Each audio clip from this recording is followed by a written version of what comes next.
Hello guys, अस्सलाम वालेकुम। Welcome to ATS code world. तो आज के हमारे C++ के ट्यूटोरियल में हम दो और यूज़र डिफाइंड डेटा टाइप्स को डिस्कस करने वाले हैं और वो हैं यूनियन और एन्यूमरेशन। तो यूनियन और एन्यूमरेशन को देखने से पहले अगर आपने स्ट्रक्चर्स और एरेज वाले ट्यूटोरियल नहीं देखे तो पहले वो आप देख लीजिएगा, क्योंकि एरेज, यूनियन, एन्यूमरेशन ये सारे एक दूसरे से रिलेटेड है। थोड़ा बहुत इसमें टेक्निकल डिफरेंस होता है, तो अगर आपने प्रीवियस वीडियोस नहीं देखी तो पहले वो देख लीजिएगा और उसके बाद आप ये वीडियो देखिएगा, ताकि आपका जो यूनियन, स्ट्रक्चर्स और एरेज और एन्यूमरेशन का जो कॉन्सेप्ट है वो अच्छे से क्लियर हो सके। राइट, तो यूनियन भी हमारी स्ट्रक्चर की तरह ही काम करता है। अब स्ट्रक्चर हमने प्रीवियस वीडियो में देखा था, ये हमने कोड देखा था, आपको अगर याद हो तो। अगर आपने वो वीडियो नहीं देखी तो वो ऊपर आई बटन में लिंक आ रहा होगा इस वक्त, वो देख लीजिएगा।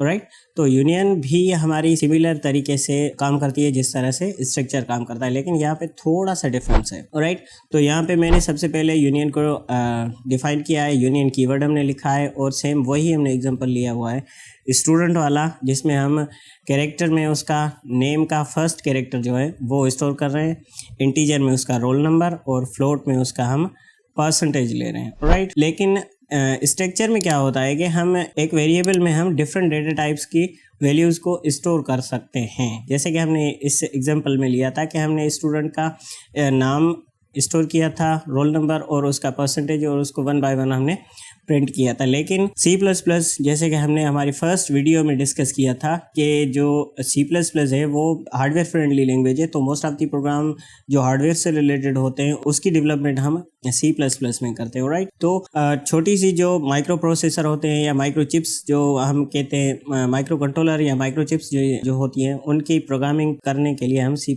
का यूज़ करते हैं। तो उनमें सबसे बड़ा इशू होता है मेमोरी का। तो बहुत ही छोटी सी चिप्स होती हैं और उसमें मेमोरी का प्रॉब्लम होता है, तो मेमोरी एलोकेशन भी हमें ज़रूर करनी पड़ती है। तो स्ट्रक्चर क्या करता है कि यहाँ पे सपोज़ हमने स्ट्रिंग लिया है वेरिएबल, तो स्ट्रिंग हमारी लेती है 8 बिट्स और इंटीजर आपको पता है 4 बिट्स लेता है और फ्लोट भी 4 बिट्स लेता है।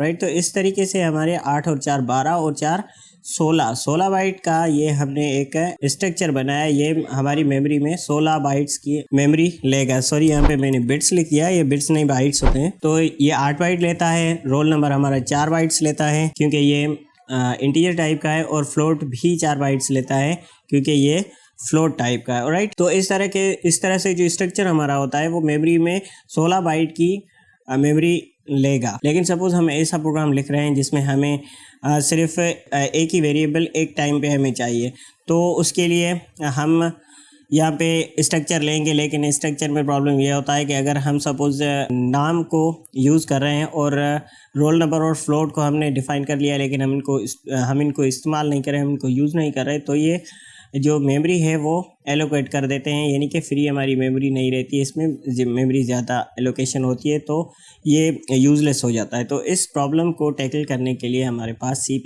में यूनियन का कॉन्सेप्ट है।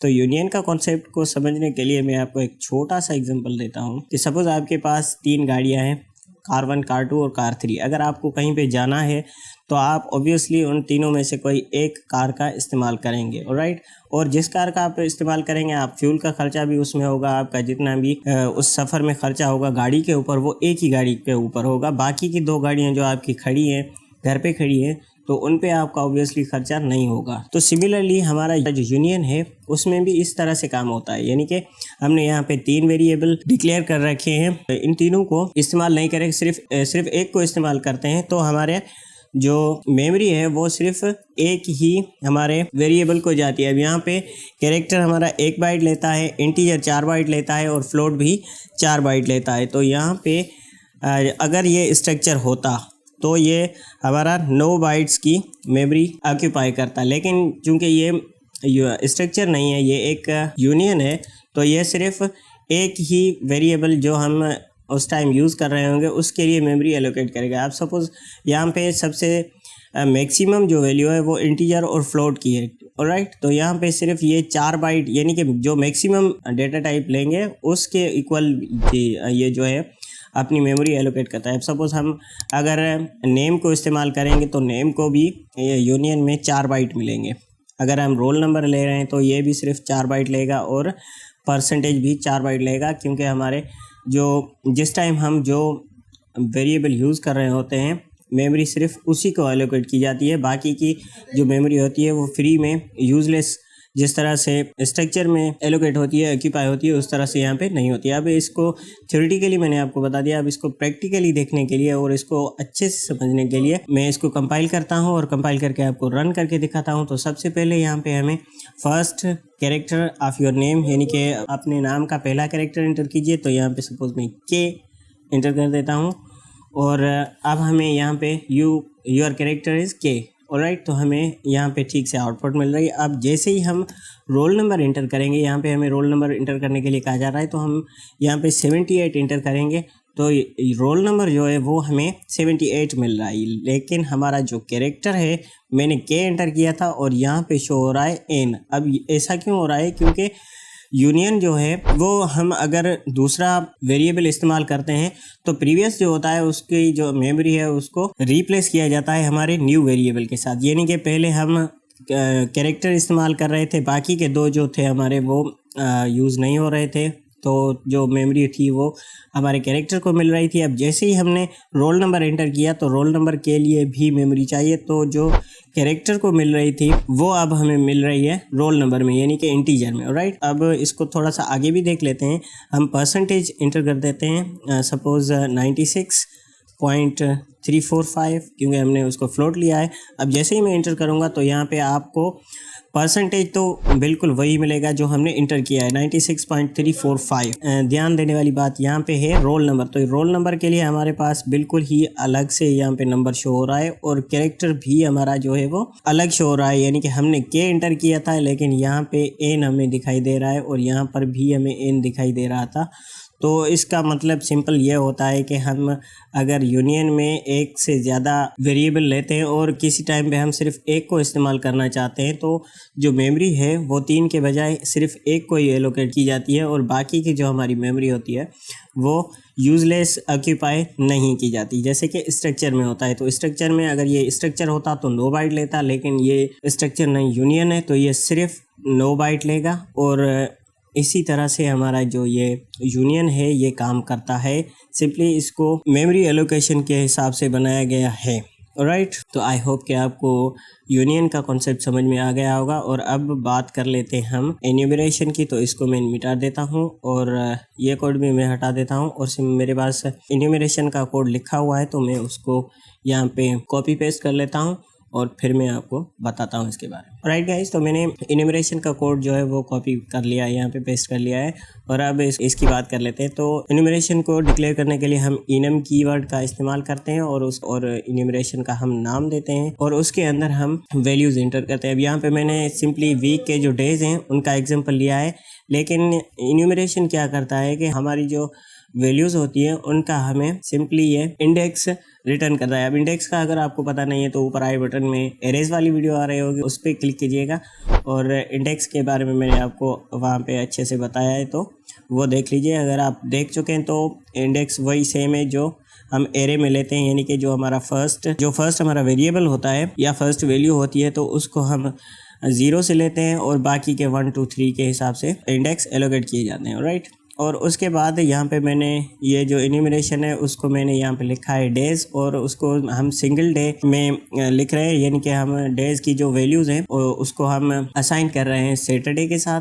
और उसके बाद यहाँ पे मैंने स्विच स्टेटमेंट लिखी है। तो स्विच स्टेटमेंट अगर आपने नहीं देखी तो वो भी आपको आई बटन में मिल जाएगी या नीचे डिस्क्रिप्शन में उसकी लिंक में डाल दूंगा, वहाँ से आप देख लीजिएगा। तो स्विच स्टेटमेंट हम लेते हैं और यहाँ पे हमारे पास 7 डेज होते हैं तो हम 7 में से कोई भी डे यहाँ पे इंटर करेंगे और जो ये एन्यूमरेशन है ये हमें उसका इंडेक्स बताएगा, यानी कि जो मंडे है वो 0 पे है, ट्यूसडे 1 पे है, वेडनेसडे 2 पे है, सिमिलरली इसी तरीके से, और जो संडे है वो 6 नंबर पे आएगा। अब यहाँ पे मैंने डे +1 इसलिए लिखा है क्योंकि जो हम डेज हैं वो 1 से काउंट करते हैं और यहाँ पे जो हमारी आउटपुट आती है वो आती है यहाँ पे 0 से, क्योंकि इंडेक्स 0 से स्टार्ट होता है, राइट। तो इसलिए मैंने यहाँ पे डे +1 लिखा है और इसको मैं आपको हटा के भी दिखाता हूँ। सपोज़ यहाँ पे हम लिखते हैं मंडे और ये जो हमने डे +1 लिखा हुआ है इसको मैं फ़िलहाल के लिए मिटा देता हूँ और आपको रन करके ये दिखाता हूँ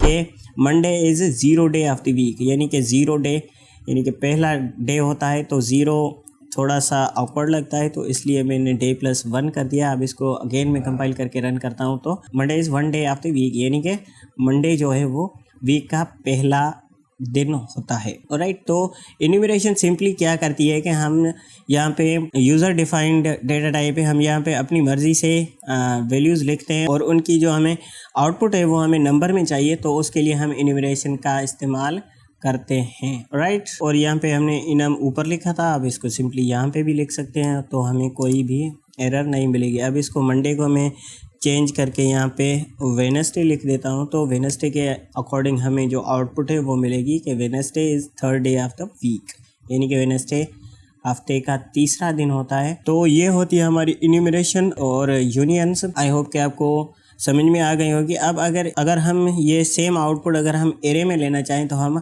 नहीं ले सकते, क्योंकि आपको पता है कि एरे के लिए हमें डेटा टाइप है उसको पहले डिक्लेयर करना पड़ता है। तो यहाँ पे अगर हम इंट डेज लिखेंगे और यहाँ पे मैं इसको इक्वल साइन दे देता हूँ, तो यहाँ पे हमें एरर मिलेगी। तो हमें यहाँ पे एक एरर मिल रही है कि इन फंक्शन इंटीजर मेन, यहाँ पे आप देख सकते हैं कि हमारे पास ये सारी जो है वो एरर में आ गई हैं।